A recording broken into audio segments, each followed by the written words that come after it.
इस वीडियो में हम आपको कुरान पाक की दो अजीम और बाबरकत सूरतें सुनाने जा रहे हैं, सूरह यासीन और सूरह रहमान। अगर आप इन दोनों सूरतों को सिर्फ एक मर्तबा भी दिल से सुन लें तो इंशाअल्लाह आपके बिगड़े हुए काम बनना शुरू हो जाएंगे। दोस्तों, सूरह यासीन को कुरान का दिल कहा जाता है और सूरह रहमान दिलों को सुकून देने वाली सूरत है। ये ऐसी बाबरकत सूरतें हैं कि जिस नेक मकसद के लिए भी न सुना जाए, अल्लाह के हुक्म से वो मकसद पूरा हो जाता है। जिस घर में इन सूरतों की तिलावत होती है वहां बेशुमार बरकतें नाजिल होती हैं और अल्लाह ताला इस घर के लोगों को परेशानियों और मुसीबतों से महफूज रखता है। अगर आप रोजाना सूरह यासीन और सूरह रहमान सुनने का मामूल बना लें तो कामयाबी आपका मुकद्दर बन सकती है। अगर आपको लगता है कि आपके घर या कारोबार पर किसी की नजर है या रिस्क में तंगी है तो अपने घर या दुकान में इन सूरतों को चलाएं। इंशाअल्लाह बुरी नजर, जादू और दीगर मनफी असरात खत्म हो जाएंगे और रिस्क में बेपनाह बरकत होगी। याद रखें, इन सूरतों को सिर्फ सुनना है, लेकिन शर्त यह है कि जब सुनना शुरू करें तो मुकम्मल सुने, अधूरा न छोड़ें। अगर आप कुरान पाक से मोहब्बत करते हैं तो इस वीडियो को अभी लाइक करें। आखिर में दुआ है, या अल्लाह, जो लोग सूरह यासीन और सूरह रहमान को मुकम्मल सुनते हैं, अपनी रहमत से उनकी तमाम परेशानियां दूर फरमा, उनके बिगड़े काम बना दे और उनकी जायज हाजात को पूरा फरमा। आमीन। दोस्तों, कमेंट में आमीन जरूर लिखें। क्या पता किसकी जुबान से निकली दुआ कबूल हो जाए। अब अपने दिल में नेक मकसद रखकर इन मुबारक सूरतों को सुने। बिस्मिल्लाहिर्रहमानिर्रहीम। यासीन वल कुरआनिल हकीम, इन्नका लमिनल मुरसलीन अला सिरातिन मुस्तकीम, तंज़ीलल अज़ीज़िर रहीम, लितुंज़िर कौमन मा उन्ज़िर आबाउहुम फहुम गाफिलून। लक़द हक़्क़ल क़ौलु अला अक्सरिहिम फहुम ला युमिनून। इन्ना जअलना फी अअनाक़िहिम अग़लालन फ़हिय इलल अज़क़ानि फ़हुम मुक़महून। वजअलना मिन बैन अयदीहिम सद्दन व मिन खल्फ़िहिम सद्दन फ़अग़शयनाहुम फ़हुम ला युबसिरून। वसवाउन अलैहिम अअंज़रतहुम अम लम तुंज़िरहुम ला युमिनून। इन्नमा तुंज़िरु मन इत्तबअ अज़्ज़िक्र व खशियर रहमान बिलग़ैब फबश्शिरहु बिमग़फ़िरतिन व अज्रिन करीम। इन्ना नहनु नुह्यिल मौता व नक्तुबु मा क़द्दमू व आसारहुम व कुल्ल शैइन अहसयनाहु फी इमामिन मुबीन। वदरिब लहुम मसलन अस्हाबल क़रियह इज़ जाअहल मुरसलून। إذ أرسلنا إليهم اثنين فكذبوهما فعززنا بثالث فقالوا إنا إليكم مرسلون. قالوا ما أنتم إلا بشر مثلنا وما أنزل الرحمن من شيء إن أنتم إلا تكذبون. قالوا ربنا يعلم إنا إليكم لمرسلون وما علينا إلا البلاغ المبين. قالوا إنا تطيرنا بكم لئن لم تنتهوا لنرجمنكم وليمسنكم منا عذاب أليم. قالوا طائركم معكم أئن ذكرتم بل أنتم قوم مسرفون وجاء من أقصى المدينة رجل يسعى قال يا قوم اتبعوا المرسلين اتبعوا من لا يسألكم أجرا وهم مهتدون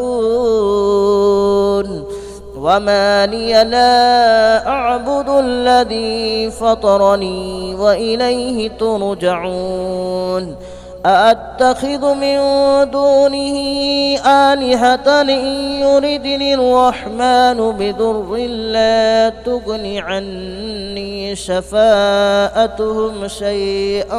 ولا ينقذون إني إذا لفي ضلال مبين إني آمنت بربكم فاسمعون قيل ادخل الجنة قال يا ليت قومي يعلمون بما غفر لي ربي وجعلني من المكرمين وما أنزلنا على قومه من بعده من جود من السماء وما كنا منزلين إن كانت إلا صيحة واحدة فإذا هم خامدون يا حسرة على العباد ما يأتيهم من رسول إلا كانوا به يستهزئون ألم يروا كم أهلكنا قبلهم من القرون أنهم إليهم لا يرجعون وإن كل لما جميع لدينا محضرون وآية لهم الأرض الميتة أحييناها وأخرجنا منها حبا فمنه يأكلون وجعلنا فيها جنات من نخيل وأعناب وفجرنا فيها من العيون ليأكلوا من ثمره وما عملته أيديهم أفلا يشكرون سبحان الذي خلق الأزواج كلها مما تنبت الأرض ومن أنفسهم ومما لا يعلمون وآية لهم الليل نسلخ منه النهار فإذا هم مظلمون والشمس تجري لمستقر لها ذلك تقدير العزيز العليم والقمر قدرناه منازل حتى عاد كالعرجون القديم لا الشمس ينبغي لها أن تدرك القمر ولا الليل سابق النهار وكل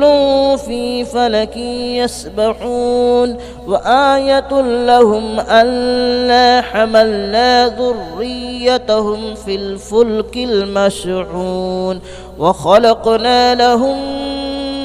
من مثله ما يركبون وإن نشأ نغرقهم فلا صريخ لهم ولا هم ينقذون إلا رحمة منا ومتاعا إلى حين وإذا قيل لهم اتقوا ما بين أيديكم وما خلفكم لعلكم ترحمون وما تأتيهم من آية من آيات ربهم إلا كانوا عنها معرضين وإذا قيل لهم أنفقوا مما رزقكم الله قال الذين كفروا للذين آمنوا أنطعم من لو يشاء الله أطعمه إن أنتم إلا في ضلال مبين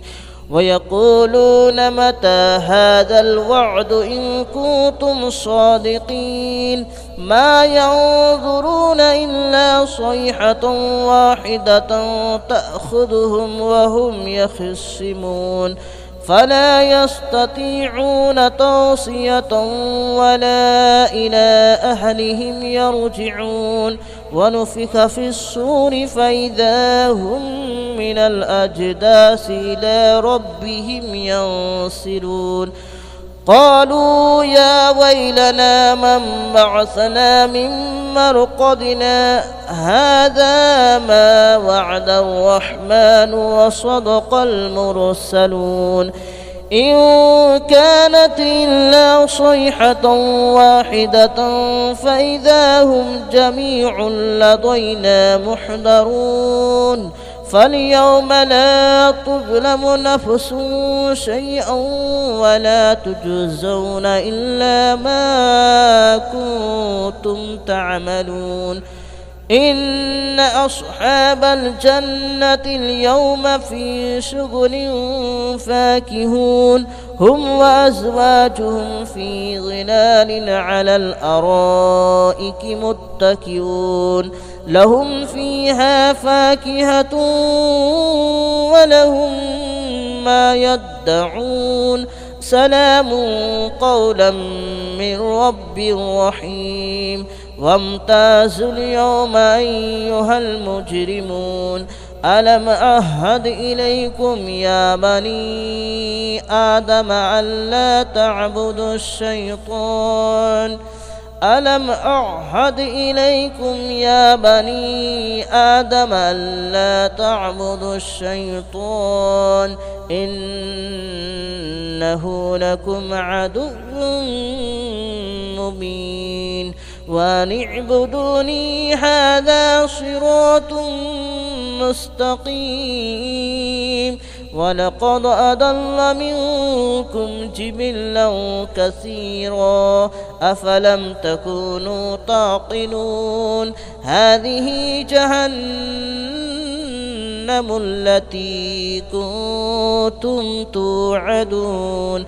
اصلوها اليوم بما كنتم تكفرون اليوم نختم على أفواههم وتكلمنا أيديهم وتشهد أرجلهم بما كانوا يكسبون ولو نشاء لطمسنا على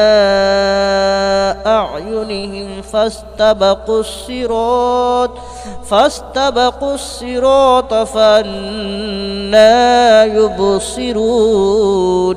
ولو نشاء لمسخناهم على مكانتهم فما استطاعوا مضيا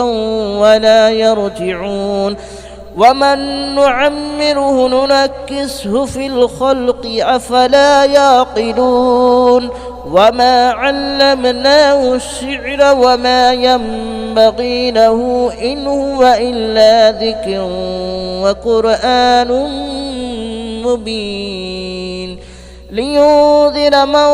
كان حيا ويحق القول على الكافرين أولم يروا أنا خلقنا لهم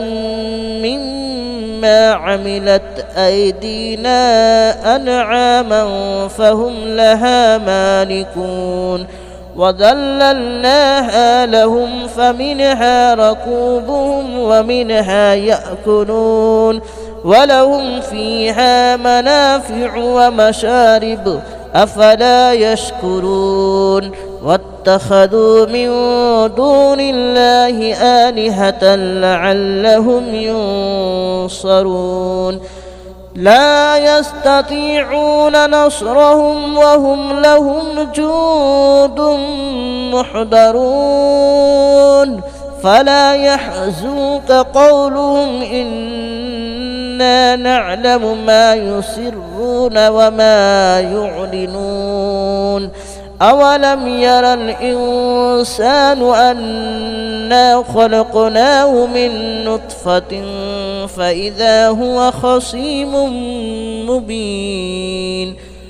وضرب لنا مثلا ونسي خلقه قال من يحيي العظام وهي رميم قل يحييها الذي أنشأها أول مرة وهو بكل خلق عليم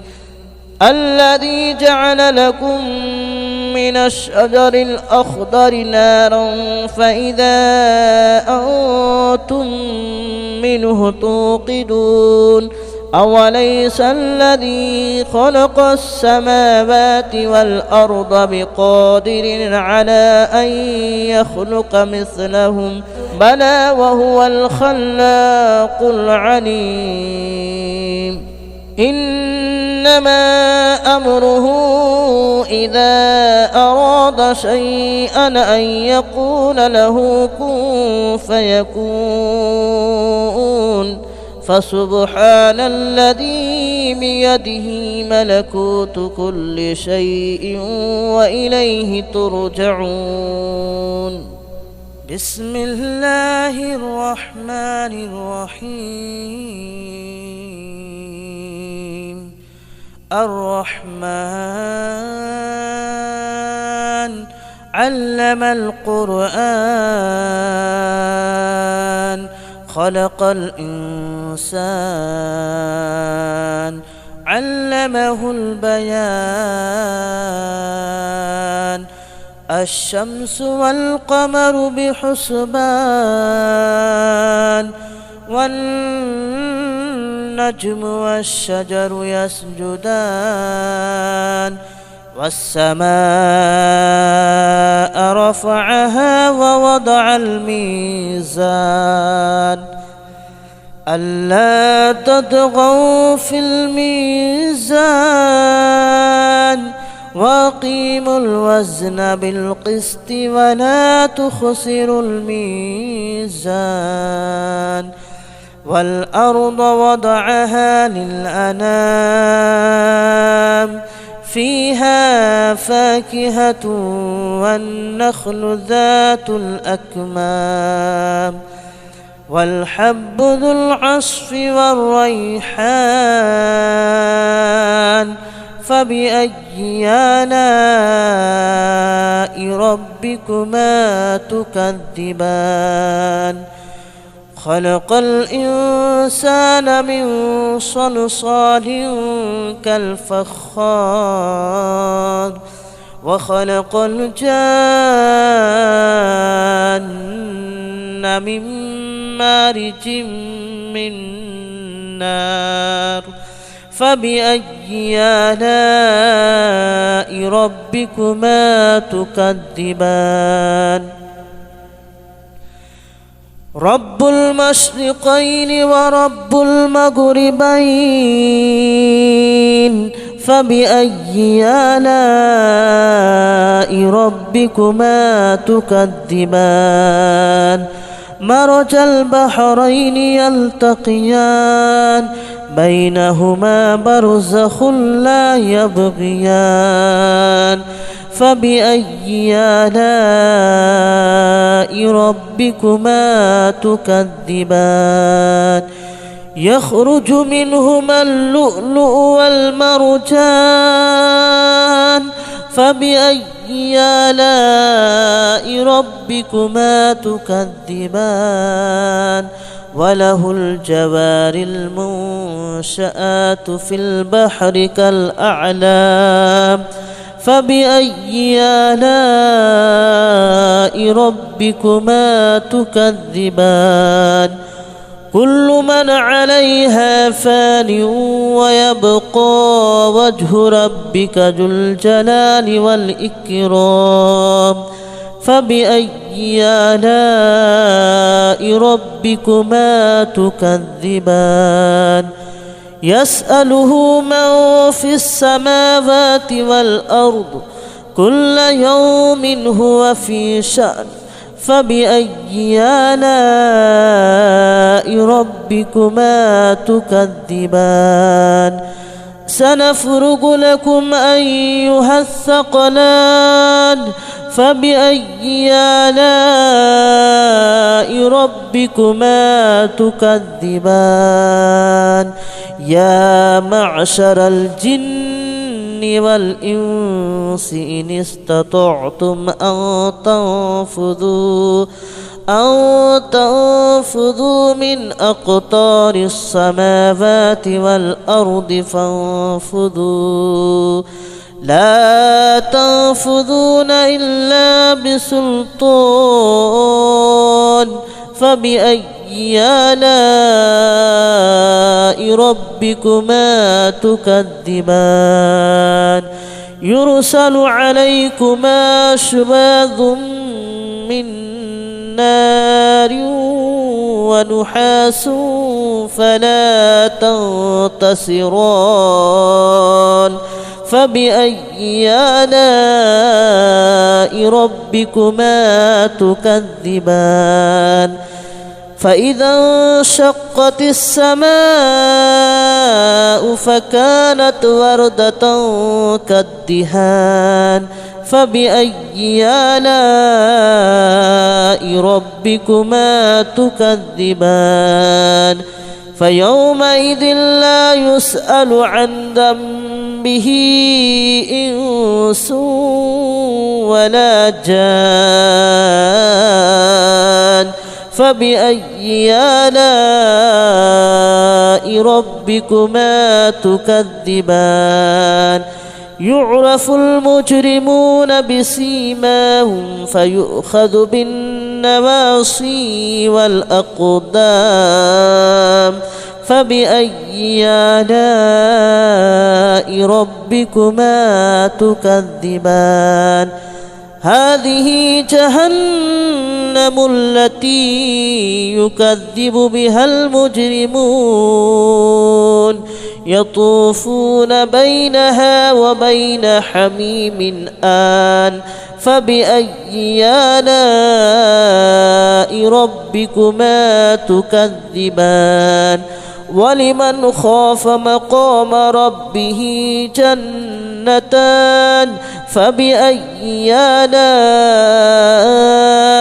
ربكما تكذبان ذواتا أفنان فبأي آلاء ربكما تكذبان فيهما عينان تجريان فبأي آلاء ربكما تكذبان فيهما من كل فاكهة زوجان فبأي آلاء ربكما تكذبان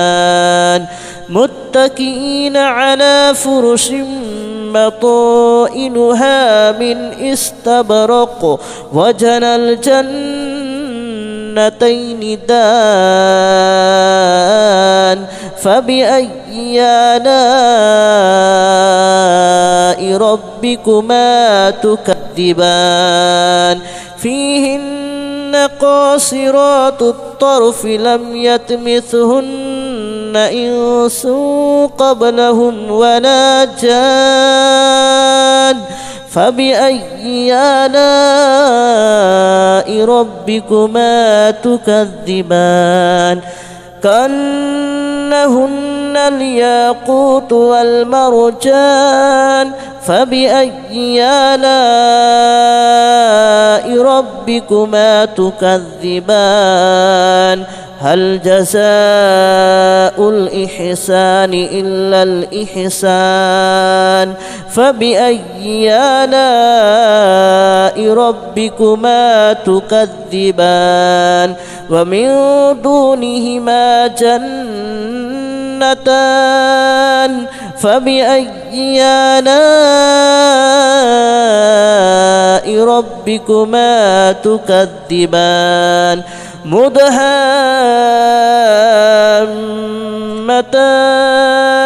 فبأي آلاء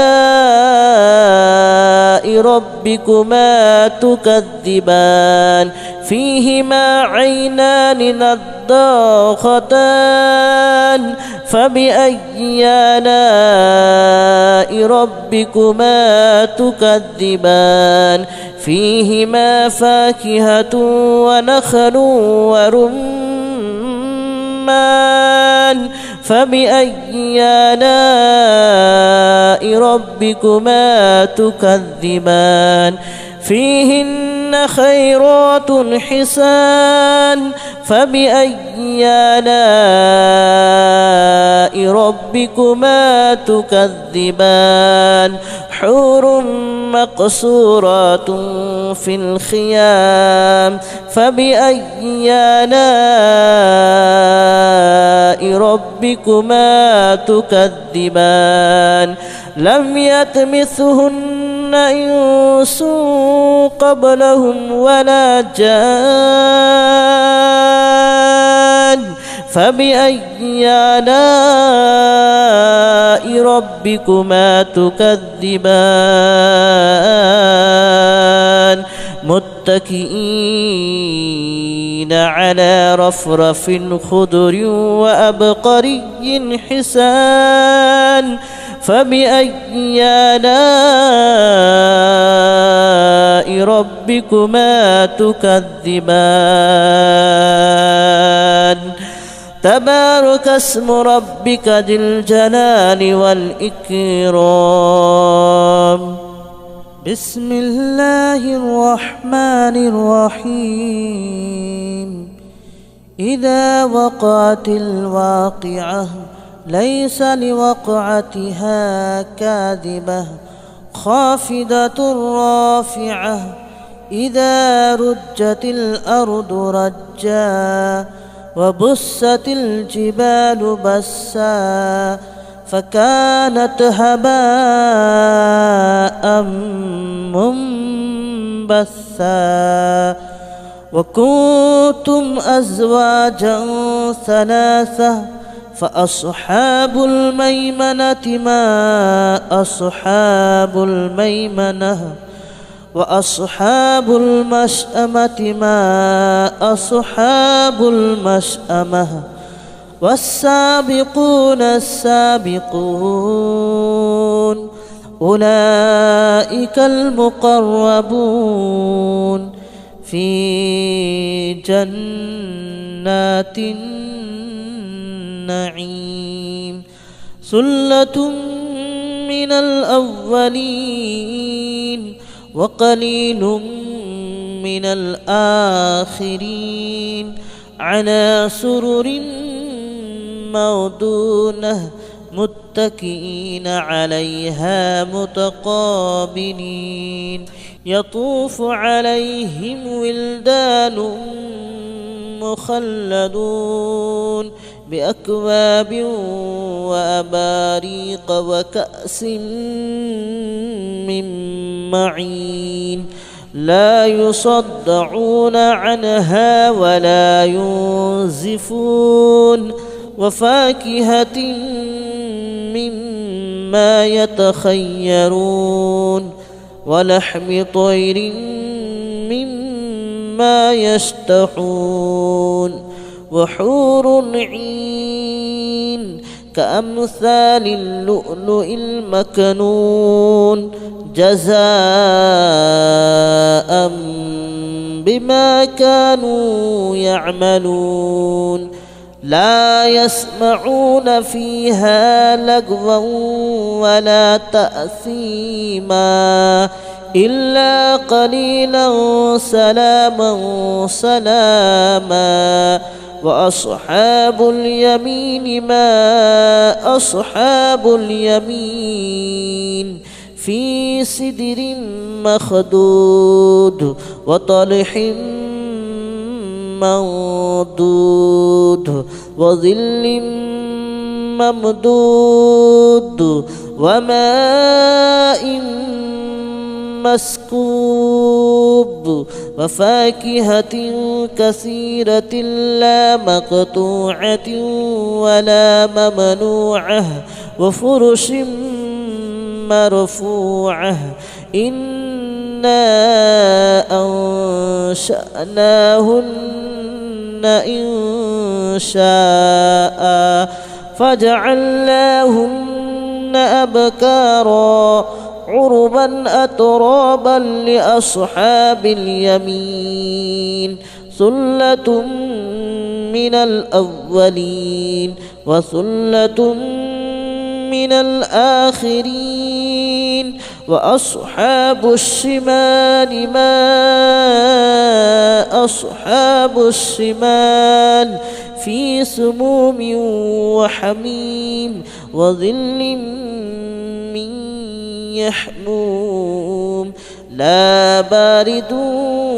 ولا كريم إنهم كانوا قبل ذلك مترفين وكانوا يصرون على الحنث العظيم وكانوا يقولون أئذا متنا وكنا ترابا وعظاما أئنا لمبعوثون أو آباؤنا الأولون قل إن الأولين والآخرين لمجموعون إلى ميقات يوم معلوم ثم إنكم أيها الضالون المكذبون لآكلون من شجر من زقوم فمالئون منها البطون فشاربون عليه من الحميم فشاربون شرب الحميم هذا نزلهم يوم الدين نحن خلقناكم فلولا تصدقون أفرأيتم ما تمنون أأنتم تخلقونه أم نحن الخالقون نحن قدرنا بينكم الموت وما نحن بمسبوقين على أن نبدل أمثالكم وننشئكم فيما لا تعلمون ولقد علمتم النشأة الأولى فلولا تذكرون أفرأيتم ما تحرثون أأنتم تزرعونه أم نحن الزارعون لو نشاء لجعلناه هطاما فظلتم تفكهون إنا لمغرمون بل نحن محرومون أفرأيتم الماء الذي تشربون أأنتم أنزلتموه من المزن أم نحن المنزلون لو نشاء جعلناه أجاجا فلولا تشكرون أفرأيتم النار التي تورون أأنتم أنشأتم شجرتها أم نحن المنشئون نحن جعلناها تذكرة ومتاعا للمتقين نحن جعلناها تذكرة ومتاعا للمقوين فسبح باسم ربك العظيم فلا أقسم بمواقع النجوم وإنه لقسم لو تعلمون عظيم إنه لقرآن كريم في كتاب مكنون لا يمسه إلا المطهرون تنزيل من رب العالمين أفبهذا الحديث أنتم مدهنون وتجعلون رزقكم أنكم تكذبون فلولا إذا بلغت الحلقوم وأنتم حينئذ تنظرون ونحن أقرب إليه منكم ولكن لا تبصرون فلولا إن كنتم غير مدينين ترجعونها إن كنتم صادقين فأما إن كان من المقربين فروح وريحان وجنة نعيم وأما إن كان من أصحاب اليمين فسلام لك من أصحاب اليمين وأما إن كان من المكذبين الضالين فنزل من حميم وتصلية جحيم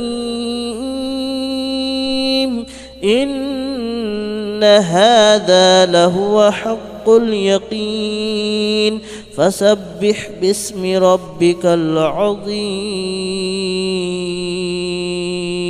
بسم الله الرحمن الرحيم ياسين والقرآن الحكيم إنك لمن المرسلين على صراط مستقيم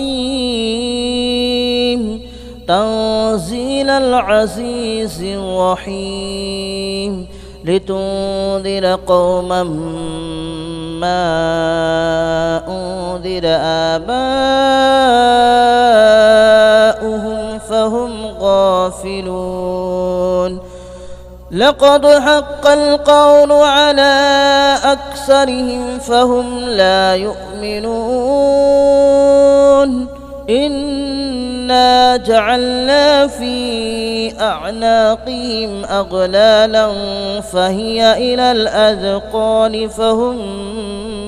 مقمحون وجعلنا من بين أيديهم سدا ومن خلفهم سدا فأغشيناهم فهم لا يبصرون وسواء عليهم أنذرتهم أم لم تنذرهم لا يؤمنون إنما تنذر من اتبع الذكر وخشي الرحمن بالغيب فبشره بمغفرة وأجر كريم إنا نحن نحيي الموتى ونكتب ما قدموا وآثارهم وكل شيء أحصيناه في إمام مبين واضرب لهم مثلا أصحاب القرية إذ جاءها المرسلون إذ أرسلنا إليهم اثنين فكذبوهما فعززنا بثالث فقالوا إنا إليكم مرسلون قالوا ما أنتم إلا بشر مثلنا وما أنزل الرحمن من شيء إن أنتم إلا تكذبون قالوا ربنا يعلم إنا إليكم لمرسلون وما علينا إلا البلاغ المبين قالوا إنا تطيرنا بكم لئن لم تنتهوا لنرجمنكم وليمسنكم منا عذاب أليم قالوا طائركم معكم أئن ذكرتم بل أنتم قوم مسرفون وجاء من أقصى المدينة رجل يسعى قال يا قوم اتبعوا المرسلين اتبعوا من لا يسألكم أجرا وهم مهتدون وما لي لا أعبد الذي فطرني وإليه ترجعون أأتخذ من دونه آلهة إن يردني الرحمن بضر لا تغن عني شفاءتهم شيئا ولا ينقذون إني إذا لفي ضلال مبين إني آمنت بربكم فاسمعون قيل ادخل الجنة قال يا ليت قومي يعلمون بما غفر لي ربي وجعلني من المكرمين وما أنزلنا على قومه من بعده من جود من السماء وما كنا منزلين إن كانت إلا صيحة واحدة فإذا هم خامدون يا حسرة على العباد ما يأتيهم من رسول إلا كانوا به يستهزئون ألم يروا كم أهلكنا قبلهم من القرون أنهم إليهم لا يرجعون وإن كل لما جميع لدينا محضرون وآية لهم الأرض الميتة أحييناها وأخرجنا منها حبا فمنه يأكلون وجعلنا فيها جنات من نخيل وأعناب وفجرنا فيها من العيون ليأكلوا من ثمره وما عملته أيديهم أفلا يشكرون سبحان الذي خلق الأزواج كلها مما تنبت الأرض ومن أنفسهم ومما لا يعلمون وآية لهم الليل نسلخ منه النهار فإذا هم مظلمون والشمس تجري لمستقر لها ذلك تقدير العزيز العليم والقمر قدرناه منازل حتى عاد كالعرجون القديم لا الشمس ينبغي لها أن تدرك القمر ولا الليل سابق النهار وكل في فلك يسبحون وآية لهم ألا حملنا ذريتهم في الفلك المشحون وخلقنا لهم من مثله ما يركبون وإن نشأ نغرقهم فلا صريخ لهم ولا هم ينقذون إلا رحمة منا ومتاعا إلى حين وإذا قيل لهم اتقوا ما بين أيديكم وما خلفكم لعلكم ترحمون وما تأتيهم من آية من آيات ربهم إلا كانوا عنها معرضين وإذا قيل لهم أنفقوا مما رزقكم الله قال الذين كفروا للذين آمنوا أنطعم من لو يشاء الله أطعمه إن أنتم إلا في ضلال مبين ويقولون متى هذا الوعد إن كنتم صادقين ما ينظرون إلا صيحة واحدة تأخذهم وهم يخصمون فلا يستطيعون توصية ولا إلى أهلهم يرجعون ونفخ في الصور فإذا هم من الأجداث إلى ربهم ينسلون قالوا يا ويلنا من بعثنا من مرقدنا هذا ما وعد الرحمن وصدق المرسلون إن كانت إلا صيحة واحدة فإذا هم جميع لدينا محضرون فاليوم لا تظلم نفس شيئا ولا تجزون إلا ما كنتم تعملون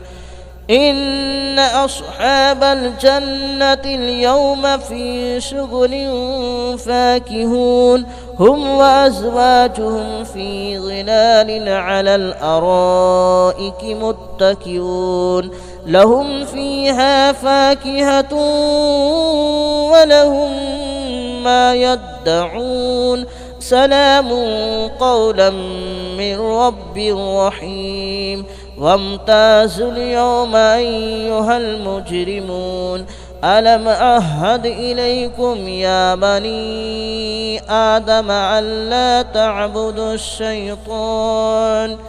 ألم أعهد إليكم يا بني آدم ألا تعبدوا الشيطان إنه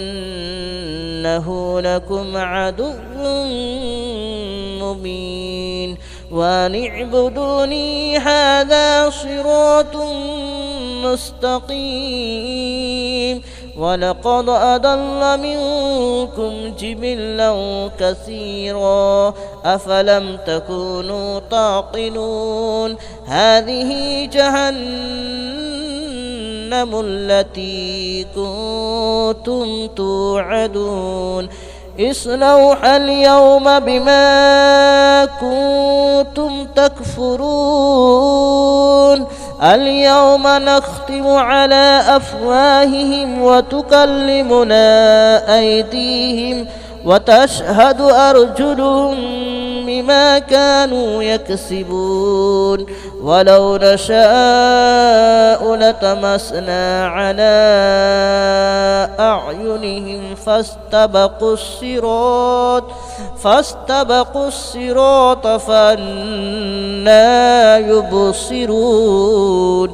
ولو نشاء لمسخناهم على مكانتهم فما استطاعوا مضيا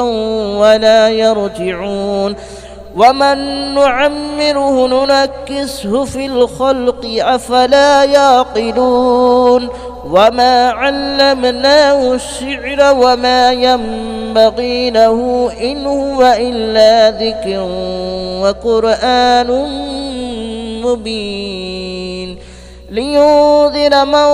كان حيا ويحق القول على الكافرين أولم يروا أنا خلقنا لهم مما عملت أيدينا أنعاما فهم لها مالكون وذللناها لهم فمنها ركوبهم ومنها يأكلون ولهم فيها منافع ومشارب أفلا يشكرون واتخذوا من دون الله آلهة لعلهم ينصرون لا يستطيعون نصرهم وهم لهم جند محضرون فلا يحزنك قولهم إنا نعلم ما يسرون وما يعلنون أولم يرى الإنسان أنا خلقناه من نطفة فإذا هو خصيم مبين وضرب لنا مثلا ونسي خلقه قال من يحيي العظام وهي رميم قل يحييها الذي أنشأها أول مرة وهو بكل خلق عليم الذي جعل لكم من الشجر الأخضر نارا فإذا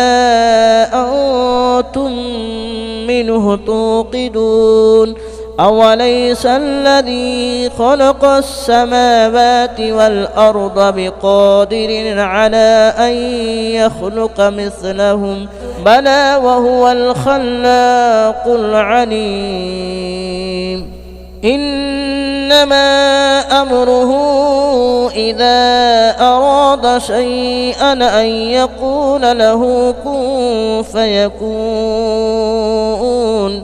فسبحان الذي بيده ملكوت كل شيء وإليه ترجعون بسم الله الرحمن الرحيم الرحمن علم القرآن خلق الإنسان علمه البيان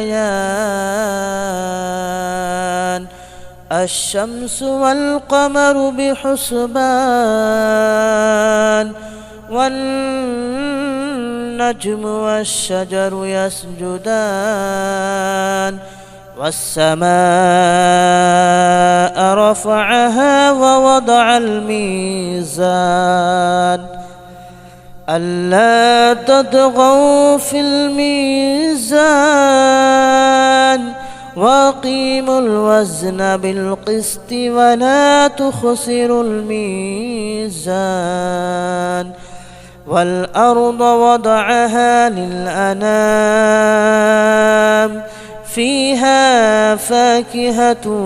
والنخل ذات الأكمام والحب ذو العصف والريحان فبأي آلاء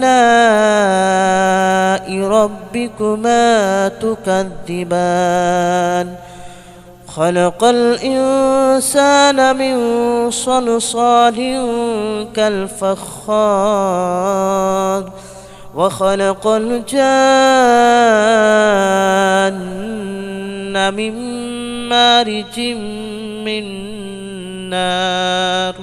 فبأي آلاء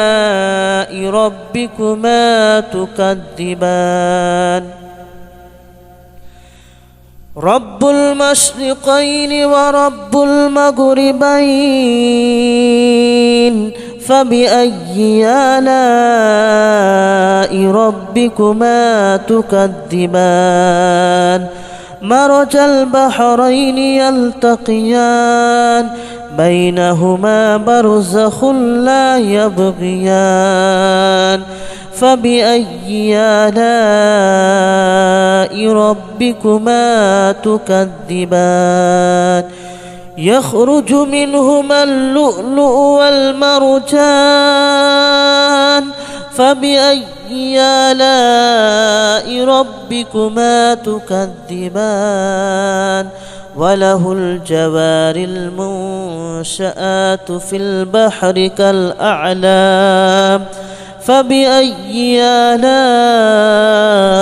ربكما تكذبان كل من عليها فان ويبقى وجه ربك ذو الجلال والإكرام فبأي آلاء ربكما تكذبان يسأله من في السماوات والأرض كل يوم هو في شأن فبأي آلاء ربكما تكذبان سنفرغ لكم أيها الثقلان فبأي آلاء ربكما تكذبان يا معشر الجن والإنس إن استطعتم أن تنفذوا من أقطار السماوات والأرض فانفذوا لا تنفذون إلا بسلطان فبأي آلاء ربكما تكذبان يرسل عليكما شواظ من نار ونحاس فلا تنتصران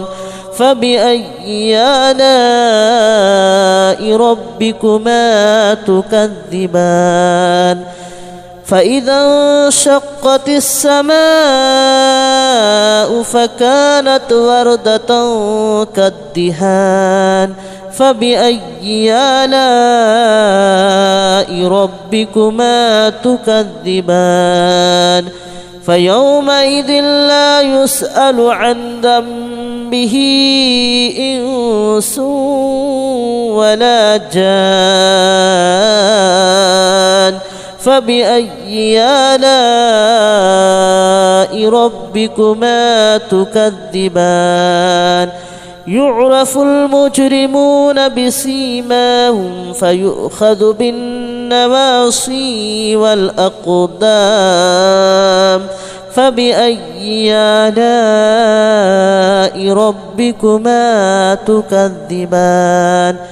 هذه جهنم التي يكذب بها المجرمون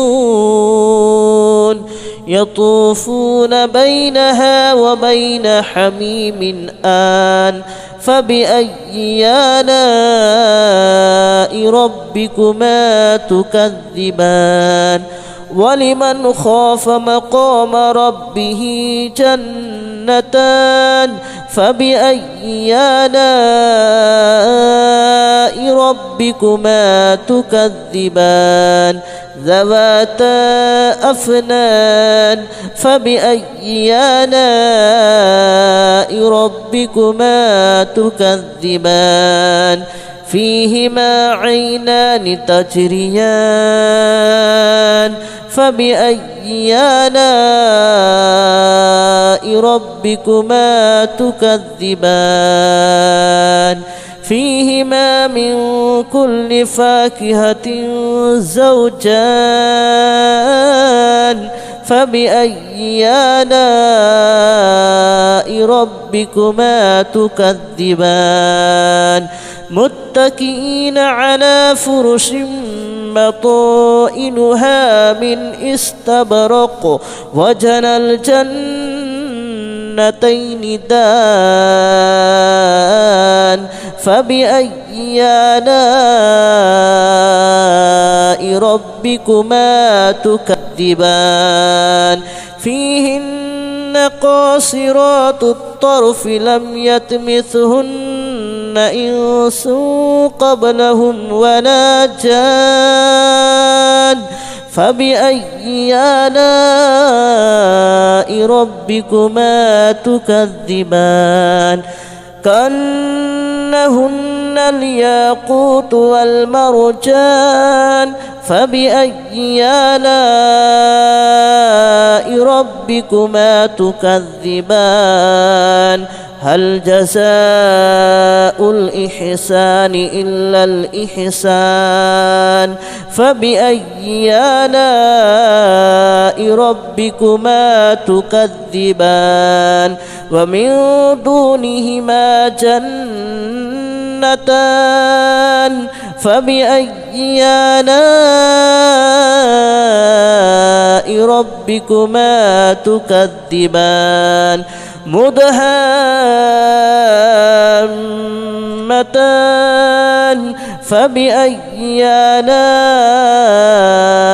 ربكما تكذبان فيهما عينان نضاختان فبأي آلاء ربكما تكذبان فيهما فاكهة ونخل ورمان فبأي آلاء ربكما تكذبان فيهن خيرات حسان فبأي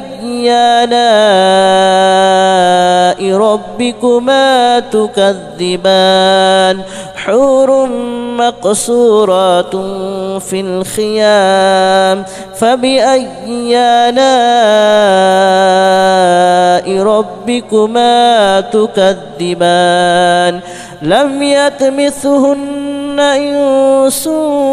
قبلهم ولا جان فبأي آلاء ربكما تكذبان متكئين على رفرف خضر وأبقري حسان فبأي آلاء ربكما تكذبان تبارك اسم ربك ذي الجلال والإكرام بسم الله الرحمن الرحيم إذا وقعت الواقعة ليس لوقعتها كاذبة خافضة رافعة إذا رجت الأرض رجا وبست الجبال بسا فكانت هباء منبثا وكنتم أزواجا ثلاثة فأصحاب الميمنة ما أصحاب الميمنة وأصحاب المشأمة ما أصحاب المشأمة والسابقون السابقون أولئك المقربون في جنات النعيم ثلة من الأولين وقليل من الآخرين على سرر موضونة متكئين عليها متقابلين يطوف عليهم ولدان مخلدون بأكواب وأباريق وكأس من معين لا يصدعون عنها ولا ينزفون وفاكهة مما يتخيرون ولحم طير مما يشتهون وحور عين كأمثال اللؤلؤ المكنون جزاء بما كانوا يعملون لا يسمعون فيها لغوا ولا تأثيما إلا قليلا سلاما سلاما وأصحاب اليمين ما أصحاب اليمين في سدر مخدود وطلح منضود وظل ممدود وماء مسكوب وفاكهة كثيرة لا مقطوعة ولا ممنوعة وفرش مرفوعة إنا أنشأناهن إن شاء فجعلناهن أبكارا عربا أترابا لأصحاب اليمين ثلة من الأولين وثلة من الآخرين وأصحاب الشمال ما أصحاب الشمال في سموم وحميم وظل من يحموم لا بارد ولا كريم إنهم كانوا قبل ذلك مترفين وكانوا يصرون على الحنث العظيم وكانوا يقولون أئذا متنا وكنا ترابا وعظاما أئنا لمبعوثون أو آباؤنا الأولون قل إن الأولين والآخرين لمجموعون إلى ميقات يوم معلوم ثم إنكم أيها الضالون المكذبون لآكلون من شجر من زقوم فمالئون منها البطون فشاربون عليه من الحميم فشاربون شرب الحميم هذا نزلهم يوم الدين نحن خلقناكم فلولا تصدقون أفرأيتم ما تمنون أأنتم تخلقونه أم نحن الخالقون نحن قدرنا بينكم الموت وما نحن بمسبوقين على أن نبدل أمثالكم وننشئكم فيما لا تعلمون ولقد علمتم النشأة الأولى فلولا تذكرون أفرأيتم ما تحرثون أأنتم تزرعونه أم نحن الزارعون لو نشاء لجعلناه هطاما فظلتم تفكهون إنا لمغرمون بل نحن محرومون أفرأيتم الماء الذي تشربون أأنتم أنزلتموه من المزن أم نحن المنزلون لو نشاء جعلناه أجاجا فلولا تشكرون أفرأيتم النار التي تورون أأنتم أنشأتم شجرتها أم نحن المنشئون نحن جعلناها تذكرة ومتاعا للمتقين نحن جعلناها تذكرة ومتاعا للمقوين فسبح باسم ربك العظيم فلا أقسم بمواقع النجوم وإنه لقسم لو تعلمون عظيم إنه لقرآن كريم في كتاب مكنون لا يمسه إلا المطهرون تنزيل من رب العالمين أفبهذا الحديث أنتم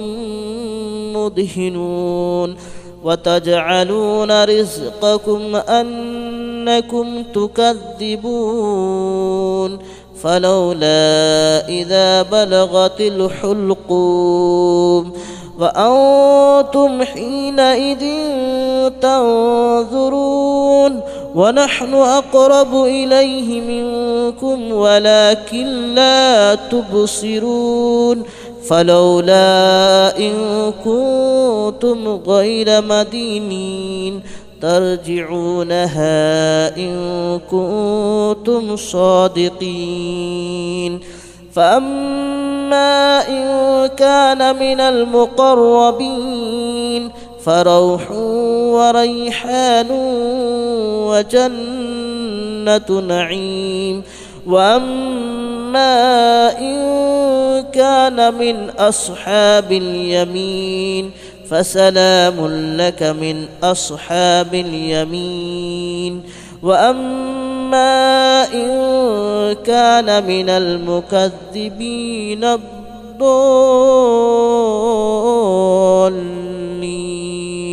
فنزل من حميم وتصلية جحيم إن هذا لهو حق اليقين فسبح باسم ربك العظيم بسم الله الرحمن الرحيم ياسين والقرآن الحكيم إنك لمن المرسلين على صراط مستقيم تنزيل العزيز الرحيم لتنذر قوما ما أنذر آباؤهم فهم غافلون لقد حق القول على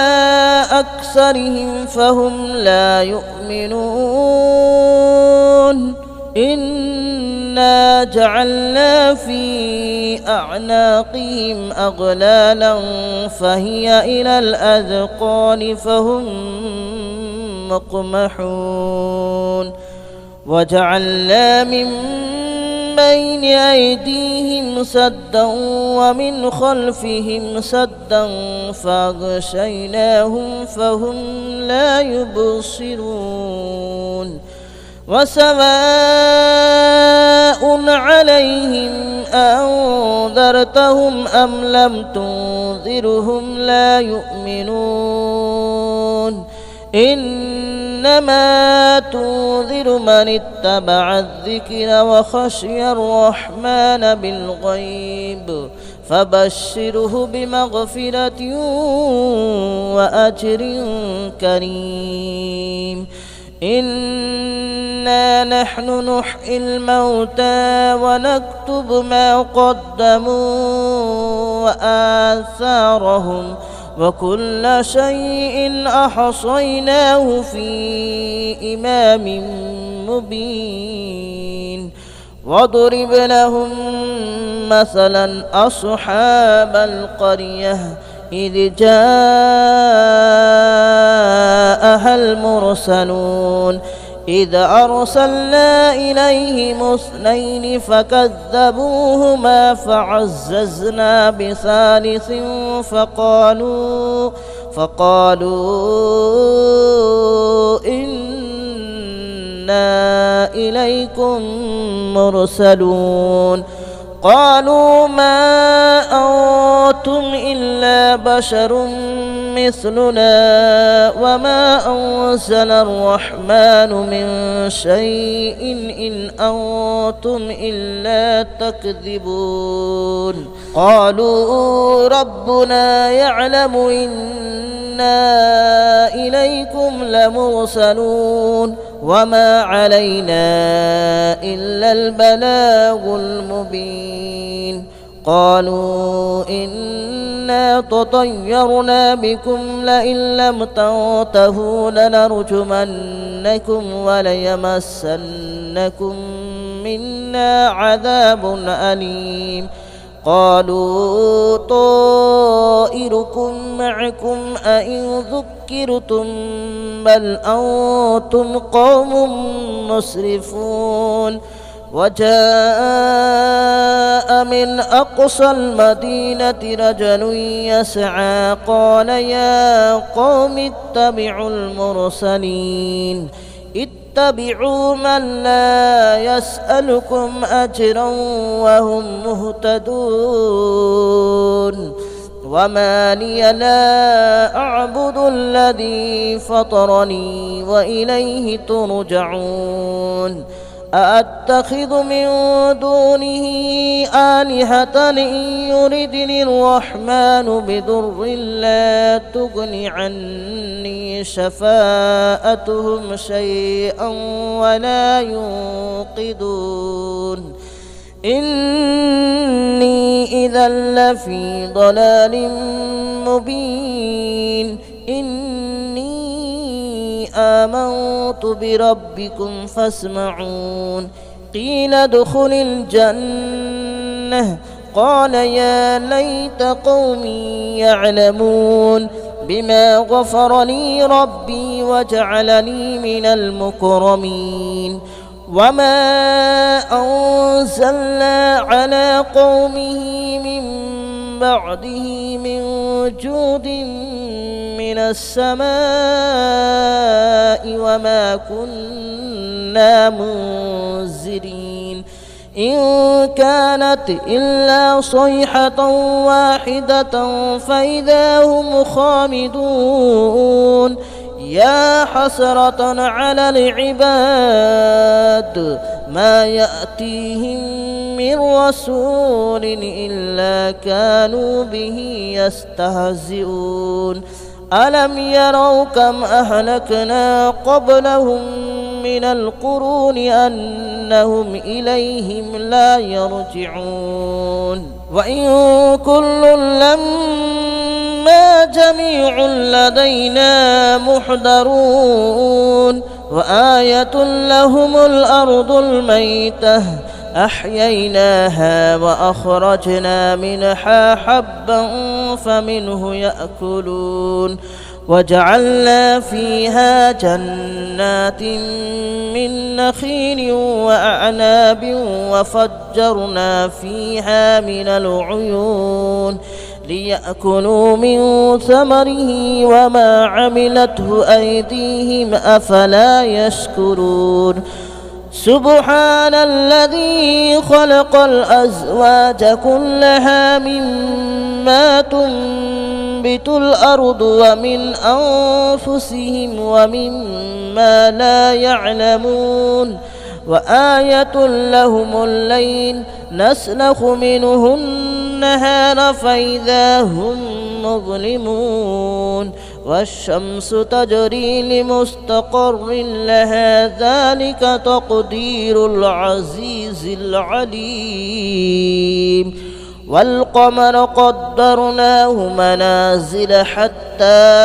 عاد كالعرجون القديم لا الشمس ينبغي لها أن تدرك القمر ولا الليل سابق النهار وكل في فلك يسبحون وآية لهم ألا حملنا ذريتهم في الفلك المشحون وخلقنا لهم من مثله ما يركبون وإن نشأ نغرقهم فلا صريخ لهم ولا هم ينقذون إلا رحمة منا ومتاعا إلى حين وإذا قيل لهم اتقوا ما بين أيديكم وما خلفكم لعلكم ترحمون وما تأتيهم من آية من آيات ربهم إلا كانوا عنها معرضين وإذا قيل لهم أنفقوا مما رزقكم الله قال الذين كفروا للذين آمنوا أنطعم من لو يشاء الله أطعمه إن أنتم إلا في ضلال مبين ويقولون متى هذا الوعد إن كنتم صادقين ما ينظرون إلا صيحة واحدة تأخذهم وهم يخصمون فلا يستطيعون توصية ولا إلى أهلهم يرجعون ونفخ في الصور فإذا هم من الأجداث إلى ربهم ينسلون قالوا يا ويلنا من بعثنا من مرقدنا هذا ما وعد الرحمن وصدق المرسلون إن كانت إلا صيحة واحدة فإذا هم جميع لدينا محضرون فاليوم لا تظلم نفس شيئا ولا تجزون إلا ما كنتم تعملون إن أصحاب الجنة اليوم في شغل فاكهون هم وأزواجهم في ظلال على الأرائك متكئون لهم فيها فاكهة ولهم ما يدعون سلام قولا من رب رحيم وامتازوا اليوم أيها المجرمون ألم أعهد إليكم يا بني آدم ألا تعبدوا الشيطان ألم أعهد إليكم يا بني آدم ألا تعبدوا الشيطان إنه لكم عدو مبين وأن اعبدوني هذا صراط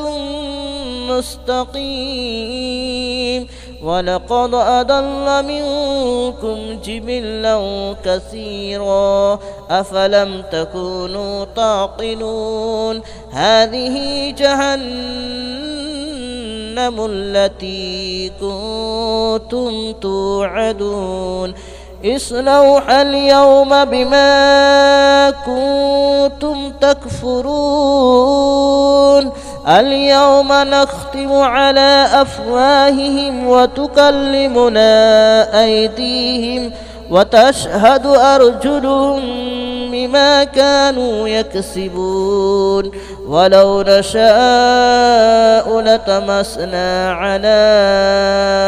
أعينهم فاستبقوا الصراط فأنى يبصرون ولو نشاء لمسخناهم على مكانتهم فما استطاعوا مضيا ولا يرجعون ومن نعمره ننكسه في الخلق أفلا يعقلون وما علمناه الشعر وما ينبغي له إن هو إلا ذكر وقرآن مبين لينذر من كان حيا ويحق القول على الكافرين أولم يروا أنا خلقنا لهم مما عملت أيدينا أنعاما فهم لها مالكون وذللناها لهم فمنها ركوبهم ومنها يأكلون ولهم فيها منافع ومشارب أفلا يشكرون واتخذوا من دون الله آلهة لعلهم ينصرون لا يستطيعون نصرهم وهم لهم جند محضرون فلا يحزنك قولهم إنا نعلم ما يسرون وما يعلنون أولم ير الإنسان أنا خلقناه من نطفة فإذا هو خصيم مبين وضرب لنا مثلا ونسي خلقه قال من يحيي العظام وهي رميم قل يحييها الذي أنشأها أول مرة وهو بكل خلق عليم الذي جعل لكم من الشجر الأخضر نارا فإذا أنتم منه توقدون أوليس الذي خلق السماوات والأرض بقادر على أن يخلق مثلهم بلى وهو الخلاق العليم إنما أمره إذا أراد شيئا أن يقول له كن فيكون فسبحان الذي بيده ملكوت كل شيء وإليه ترجعون بسم الله الرحمن الرحيم الرحمن علم القرآن خلق الإنسان علمه البيان الشمس والقمر بحسبان والنجم والشجر يسجدان والسماء رفعها ووضع الميزان ألا تطغوا في الميزان وأقيموا الوزن بالقسط ولا تخسروا